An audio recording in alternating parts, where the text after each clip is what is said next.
घर के काम तो सभी करते हैं, जैसे पोछा लगाना, झाड़ू लगाना, बर्तन साफ़ करना, खाना बनाना। तो क्या आपको पता है कि इसकी इंग्लिश क्या है? नहीं ना? तो मैं आज लेकर आई हूँ अमेजिंग घर के कामकाज से जुड़े इंग्लिश वर्ड्स।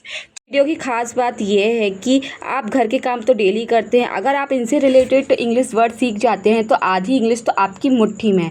तो आप खुद सोचिए कि ये वीडियो आपके लिए कितनी ज़्यादा ज़रूरी है। So hey guys, my name is Karishma. अगर वीडियो अच्छी लगी तो लाइक कर देना, अगर चैनल में नए हो तो सब्सक्राइब कर देना। चलिए शुरू करते हैं। कूड़ा बाहर निकालना, टेक आउट द ट्रैश। कूड़ा फेंकना, थ्रो अवे। मैं कूड़ा कूड़ेदान में फेंकती हूँ। I throw away the trash in the dustbin.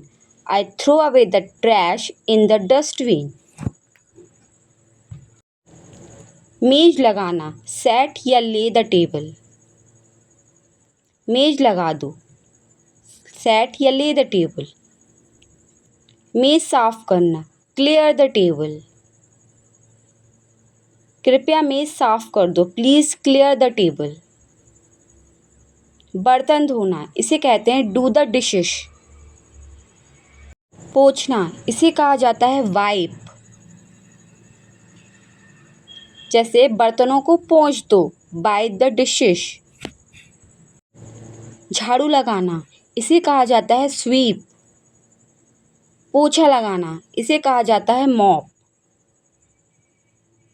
इसका एग्जाम्पल है, फर्श पर पोछा लगा दो, मॉप द फ्लोर। किसी चीज़ को मार मार कर साफ करना, इसे कहा जाता है बीट द रग।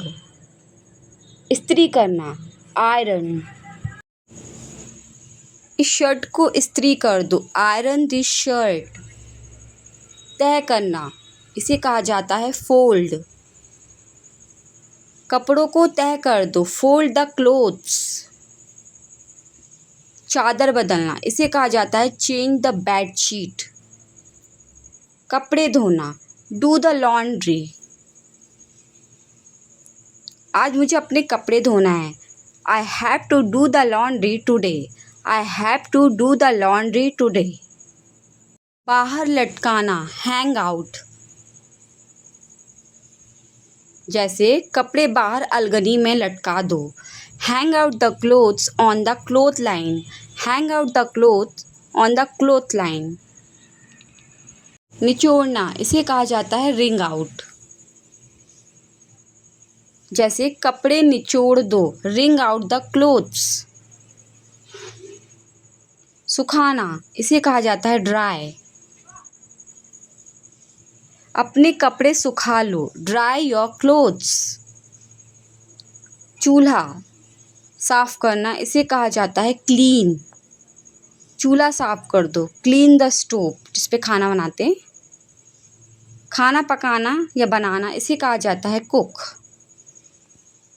मुझे खाना पकाना आता है, I know how to cook. अगर आप यहाँ तक आ गए हैं तो आप सही में सीरियस होकर इंग्लिश सीखना चाहते हैं। अगर आप मेरे वीडियो पर नए हैं तो ज़रूर सब्सक्राइब करना। अगर वीडियो अच्छी लगी हो तो ज़रूर एक लाइक कर देना, क्योंकि इससे मुझे बहुत सारा मोटिवेशन मिलता है। हाँ, एक बात और, अगर आपको कुछ समझ में नहीं आ रहा है तो आप मुझे कमेंट बॉक्स में ज़रूर बताइए कि आपको क्या समझ में नहीं आ रहा है, आप किस टॉपिक पे वीडियोस चाहते हैं। मैं आपके लिए उसी प्रकार की वीडियो लाती रहूँगी। तो तब तक के लिए take care and bye bye.